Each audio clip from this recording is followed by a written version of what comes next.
Abrimos una nueva edición de Café Financiero con toda la información necesaria para cuidar tu dinero.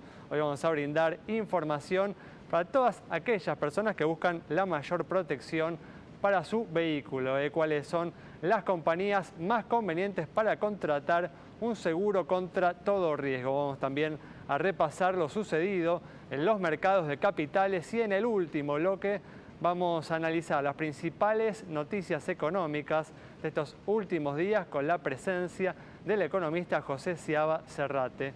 Quédate con nosotros. Tras la siguiente pausa vamos a regresar con todos estos temas y vamos a responder a todas tus preguntas.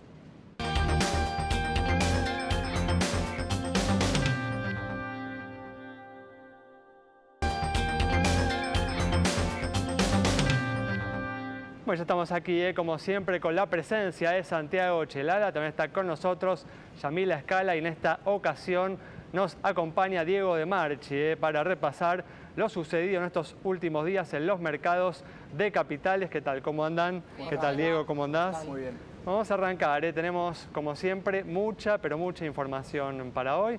Vamos a comenzar analizando la actualidad económica. Y hoy el dólar continúa la suba que había iniciado el viernes pasado y cerró cerca del récord histórico en torno a los 41 pesos con 70. Esperábamos, ¿no, Santi?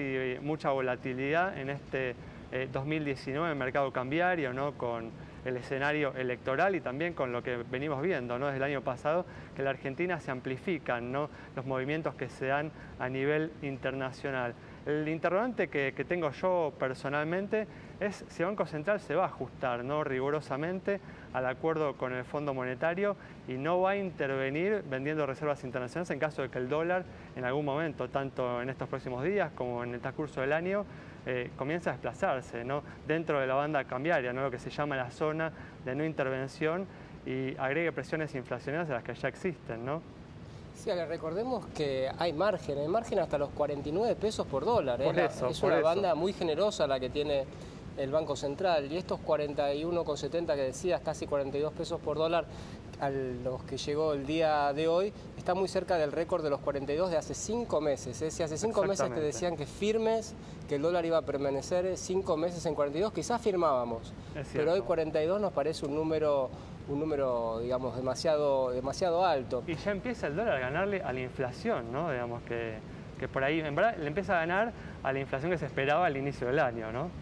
Claro, y lo que se teme justamente es que sume combustible a esa inflación, ¿no? El gobierno prometió que con este esquema monetario tan rígido, de crecimiento cero de la base monetaria, es un poquito técnico, pero básicamente la cantidad de dinero está creciendo a niveles cero, incluso menos de lo que se proponía el gobierno en un principio, empiece a aflojar la inflación, que no afloja, 3%, 4% por mes, sigue siendo una inflación muy alta, las clases no empezaron, o sea, no se puede arreglar paritarias con estos niveles de inflación, y lo que hay, Ale, más que nada, hay mucha incertidumbre acerca de que funcione el plan del gobierno. Ya no se sabe efectivamente si este plan va a funcionar, que pensar que era un esquema de bandas cambiarias, como te decía, muy generoso, y que seguimos en el piso. El 42 está muy cerca del piso, sin embargo hay muchas dudas también por el escenario electoral de octubre. La coalición de Cambiemos está crujiendo por dentro con el radicalismo que quiere despegarse, la oposición que se va agrupando finalmente en torno a algunos candidatos que tienen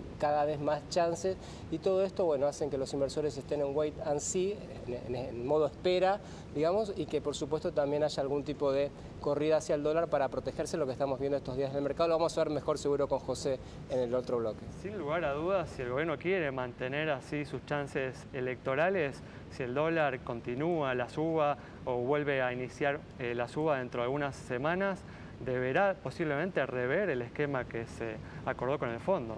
Sí, recordemos que el Banco Central también dio marcha atrás con la baja de la tasa de interés, de 45 volvió a 50, y esto genera un parate en el nivel de actividad muy importante. Ale, estamos viendo que las empresas están sin poder acceder al crédito, más allá de un plan que lanzó el gobierno para pymes, pero es algo muy acotado en relación a lo que se necesita en la economía, y los niveles de empleo también están cayendo. O sea que todo esto, que primero era en la esfera monetaria, cambiaria, está teniendo un correlato muy palpable en el nivel de actividad y en el empleo, que es lo que estamos viendo estos días.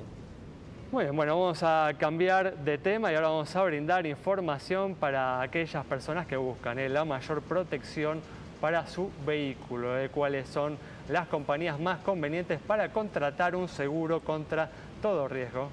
Y cuando uno piensa en esta posibilidad y en esta póliza, la más completa, existe la posibilidad de que sea la más completa o dentro de esa completitud más económica. Allí es cuando surge, ustedes saben, el concepto de franquicia, ese monto a partir del cual se hace cargo la empresa del gasto, entonces del gasto a reparar el siniestro que uno tuvo. Como siempre les vamos a traer un caso puntual, un ejemplo, y vamos a analizar las dos posibilidades con las mismas compañías consultadas como siempre por nuestra producción. Entonces vamos al caso de un Etios 1.5 de 4 puertas a nafta de unos 480.000 pesos en el mercado. Si vamos al concepto de más completo, tenemos que pensar en las franquicias más bajas. Si ustedes ven en pantalla, estos sí son los montos. Bueno, este es el caso de los más económicos, sí, exactamente, donde uno lo que se encuentra son costos que arrancan en los 2.298 pesos para la caja, 2.305 para Rivadavia, la segunda 2.355, 2.380 Sura, Río Uruguay 2.432, Sancor 2.866, 2.891 para Mapfre, Federación 3.030, 3.035 SMG y Zurich 3.066 pesos. En este caso puntual, para la más barata uno se va a encontrar desde ya las franquicias más altas. ¿Por qué? Porque bueno, es el juego en el cual uno a partir de determinado monto, por ejemplo, cada una tiene un detalle, ¿no? Pero por ejemplo a partir de los 15.000 pesos, pagando ese monto es que uno ya accede a un seguro contra todo riesgo. Ahora, si uno va a lo más completo, se encuentra con valores más altos. Entonces repasemos, ¿sí?, en las placas los valores a los cuales nos estamos refiriendo, y allí es que nos encontramos con Río Uruguay, una franquicia de 0. Esta póliza sale 4.968 pesos, ¿sí? Fíjense la diferencia contra las que estábamos analizando antes. Y luego allí van viendo ustedes los distintos valores de las franquicias. Podemos pasar a la siguiente placa para analizar también las otras compañías.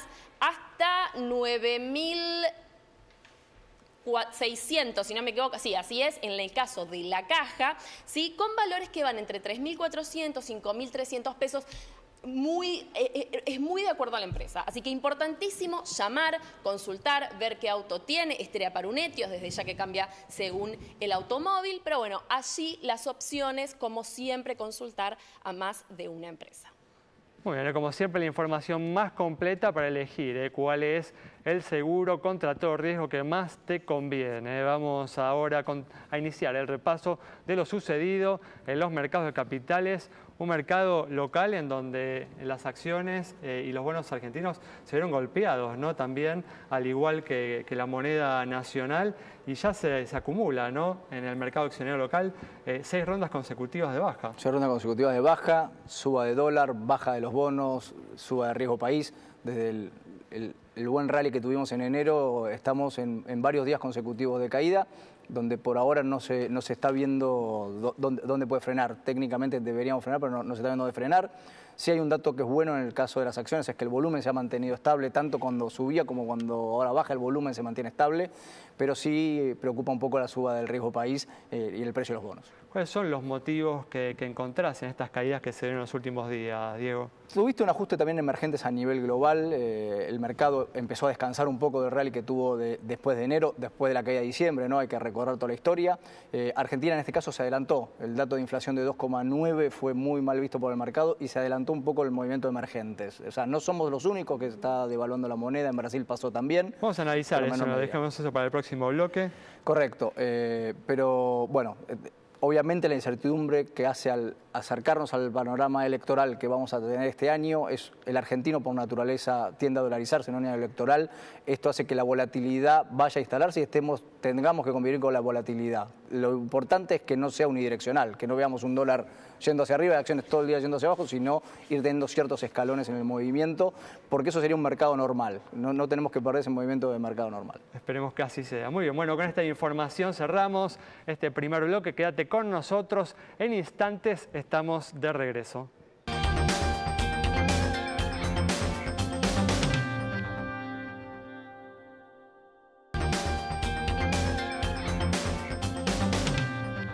Bueno, ya estamos aquí, como siempre, abriendo este segundo bloque. Vamos a comenzar a responder a todas las consultas que nos han enviado y comenzamos respondiendo sobre el estado de las instituciones financieras y con una noticia sobre cómo vienen impactando los avances tecnológicos en el sistema financiero internacional.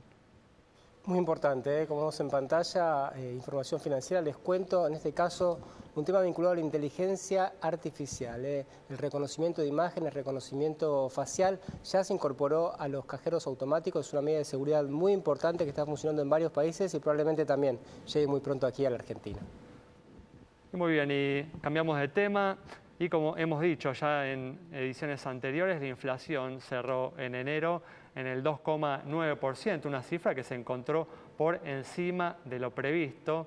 Se esperan cifras también elevadas para febrero, marzo y abril. Y como consecuencia de esto, algunas consultoras ya corrigieron hacia arriba sus pronósticos para todo el 2019 por encima del 30%. Agustina Bassi conversó con el público sobre esta cuestión.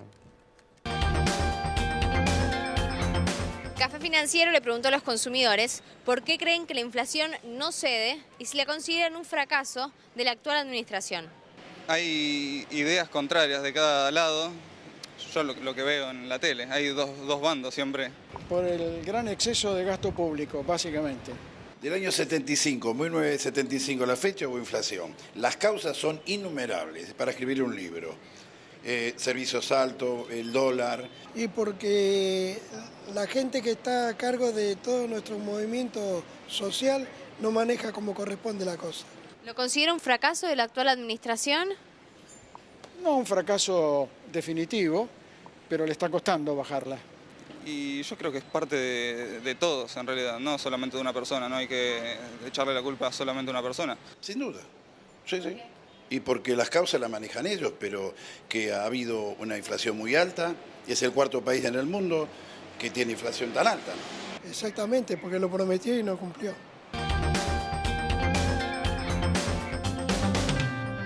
Un tema ligado al que hablábamos en el primer bloque es esencial, que el gobierno logre controlar el dólar y lograr que la moneda americana vaya en línea con la inflación, con los salarios y no agregue tensiones y presiones inflacionarias. Si no, obviamente el problema va a ser difícil de resolver. Vamos a continuar con el repaso de lo que sucede en los mercados de capitales y hablábamos en el bloque anterior, Diego, sobre la caída que hubo en el día de hoy en los mercados emergentes en general, ¿no? Sí, tuviste una corrección en mercados emergentes que viene dado un poco por la prolongación del acuerdo Estados Unidos-China, que bueno, el mercado va descontando que se va a dar positivo, pero cualquier nueva noticia que haya impacta. No termina de cerrarse el acuerdo y eso genera, ¿no? No termina de cerrarse y no hay mucha transparencia en cómo se va a cerrar, porque es unilateral básicamente. O sea, vos ves lo que hace Trump o lo que dice y de golpe China sigue trabajando sobre su economía y estimulando la economía más allá de lo que suceda con esto. Entonces no lográs, entendemos que va a suceder, pero me parece que el mercado lo pricea de una forma muy importante y ante la duda tiende a retraerse. ¿no? Como un vuelo hacia la calidad, ¿no? Es lo que se da en general en el mundo y bueno, como te decía, Argentina se adelantó y eso está sucediendo también en Argentina. El vuelo a la calidad pasa por los dólares y también pasa por la diversificación de la cartera global. Muy bien, perfecto. Bueno, vamos a cerrar, como hacemos siempre, este bloque, respondiendo a una última consulta sobre la situación de una compañía aseguradora con información de este mercado. Con información que damos en pantalla y con información de todas las compañías, porque la Superintendencia de Seguros de la Nación publicó un informe basado en datos provenientes de las 189 aseguradoras. Y tal vez el destacado es que más de cada 6 de cada 10 pesos de seguros que se comercializan en el país tienen que ver con una producción en Ciudad de Buenos Aires o en Buenos Aires. Ambas regiones concentran más del 62% de la producción de seguros, siguiendo la lista con Santa Fe, Córdoba, Mendoza, Entre Ríos y luego el resto del país. Allí tienen el mapa, cómo se distribuye el seguro a lo largo y ancho del país, siendo la provincia de Buenos Aires, incluyendo a Ciudad Autónoma de Buenos Aires desde ya y siguiendo las tendencias en general, pero con esa información bien puntual, siendo el 82,7% daños patrimoniales y el resto seguros de personas.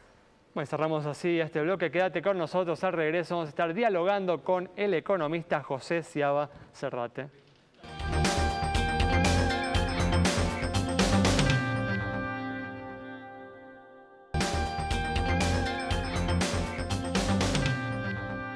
Bueno, ya estamos aquí con la presencia del economista José Sciaba Serrate para analizar las principales noticias económicas de estos últimos días. ¿Qué tal, José? ¿Cómo andás? Muy bien. ¿Cómo Gracias están? por estar una vez placer. más aquí. Gracias. Y bueno, hablábamos en el primer bloque que el dólar continuó hoy con la suba que había iniciado el viernes pasado y cerró cerca del récord histórico, en torno a los 41 pesos con 70. Y esperábamos, ¿no? Así bastante volatilidad a lo largo de este año en el mercado cambiario. José, pero ¿crees que el gobierno va a poder mantener la moneda americana bajo control o crees que se le puede volver a escapar como en el 2018, el año pasado? El problema que veo es que no se le ha escapado y tenemos la sensación de que sí. Sí, eso es cierto. Tenemos 30% de inflación, tenemos un régimen de tipo de cambio flotante, tenemos una zona de no intervención, estamos en el piso. El rango es cercano al 29 o 30% de variación. El techo hoy está en 50. Claro, justamente y ahí tenemos está, ¿no? un Ahí shock por venir, que es el shock electoral.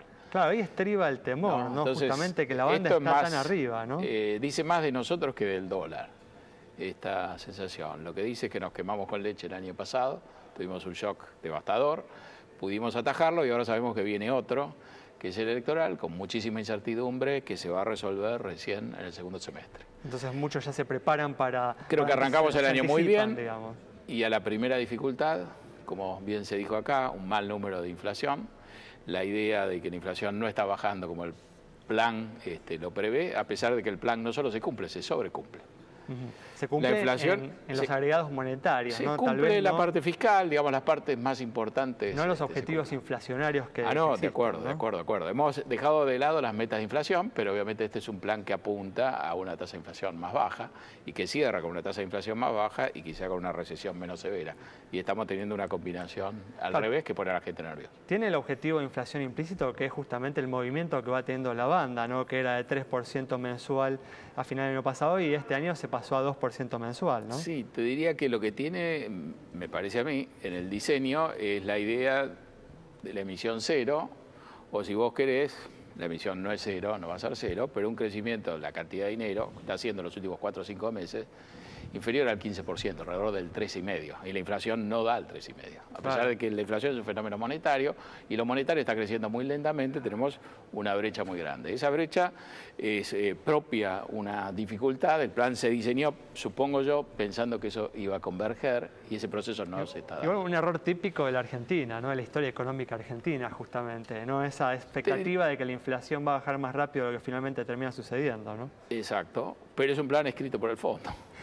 Sí. Y este es un error donde las dos partes, digamos, Argentina cumple o sobrecumple, el programa no cierra, tenemos un horizonte y una ventana de oportunidad determinada por la elección y en ese plazo eso no está convergiendo y hay que sentarse y trabajar eso sabiendo que vamos a operar todo este año con una incertidumbre política atrás que va a ser muy complicada la cosa. Sí. Estabilizar la Argentina con tipo de cambio flotante tiene 0 casos exitosos, se puede hacer, lo hizo Perú, etcétera, pero tampoco eso facilita, nos quedaríamos más tranquilos con un tipo de cambio fijo y claramente Argentina tiene un tipo de cambio flotante y tiene una inflación muy alta como para pensar que va a poder dejar planchado el dólar o que conviene dejar planchado el dólar. Claro. Hay que manejar toda esa serie de cosas, yo creo que un elemento muy frágil son las expectativas y lo hemos visto con esta primera bolladura. Esto está lejos de ser una dolarización electoral, esto es algo que se puede arreglar subiendo la tasa, en algún punto a lo mejor vamos a tener una dolarización de cartera, sobre todo si los datos que vienen de las encuestas muestran una pelea, una porfía muy dura más hacia adelante. José, octubre a este ritmo parece que queda lejos, ¿no? ¿Te parece que el gobierno puede dar algún golpe de timón o que es necesario? Digo, golpe de timón, por ejemplo, dar marcha atrás con lo que fue el impuesto a la renta financiera, ¿no? Que si uno ve el origen de la corrida, quizás ese sea un elemento importante. Digo, ¿qué es lo que tendría que hacer el gobierno que sea, digamos, sorpresivo y que sea una medida de impacto para calmar los ánimos de los inversores? Porque de vuelta, no sé si la economía va a aguantar, ¿no? En ese estado de semiparate durante 6 meses. Tenemos, digamos, si vos querés, la posibilidad de tener una buena cosecha, dólares entrando. Sabemos que hay un apoyo del fondo importante. No se vendió ninguno de los dólares que el fondo dispuso en el segundo programa para ser vendidos. Tenemos un excedente de dólares por pesos y yo creo que hay que, de alguna manera, poner eso en juego y mostrar de qué manera se van a poner en juego para no incentivar una corrida.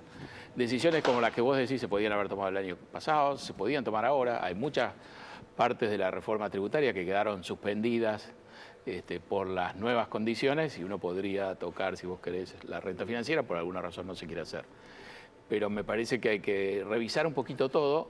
Hay también que ver por qué no se cumple la inflación como debería cumplirse y como seguramente se va a cumplir si uno puede perseverar en esto en el largo plazo. El drama acá es que estamos metidos en un escenario que de por sí es de gran incertidumbre, que es la elección. ¿Ves, José, como una alternativa posible modificar el esquema cambiario? Yo creo que acá ha habido un esquema, por ejemplo, decías antes, a hacerlo más parecido a un régimen de tipo de cambio fijo. Me da la sensación que la señal que hemos tenido de flexibilidad es una señal más acotada y es haber dispuesto que el piso de la banda o las bandas se ajusten en vez del 2% al 1,75 en un contexto donde uno esperaría eso si la inflación hubiera caído. La inflación ha subido y hemos bajado la velocidad o la pendiente del crawling peg, por decirlo de alguna manera, de los límites. Pero bueno, eso es una señal, pero eso parece poco dada la incertidumbre que vamos a tener hacia adelante. Claro, como que se quiere comunicar de alguna manera también que el extremo superior de la banda también va a crecer menos, ¿no? Esto depende como uno lo quiera leer, pero uno lo puede leer como en el fondo un gobierno que está pidiendo no flotemos tanto, permitime flotar menos, y una señal del fondo, bueno, te doy este margen para flotar un poquitito menos, algo insuficiente, pero algo que está por ahí. José, ¿ves algún escenario posible de reestructuración de deuda, ya sea amigable con el gobierno o menos amigable quizás con la oposición? Pero me imagino que el número de 80% de deuda sobre PBI es un número que molesta a todos para crecer, ¿no? Es una cantidad de recursos importante que se va a temas de la deuda que quizás con una reestructuración amistosa podría incluso ayudar a reactivar. ¿Ves ese escenario posible? De acá las PASO no, el resultado electoral va a ser clave, fundamental. De las PASO, decís. Sí, las PASO van a ser muy importantes, como fueron en la elección anterior, para definir. Las PASO son un gran censo, ni siquiera una encuesta, las encuestas son dudosas. Si llegamos en esta situación de incertidumbre donde no se sabe muy bien qué resultado puede haber, las PASO pueden definir esto.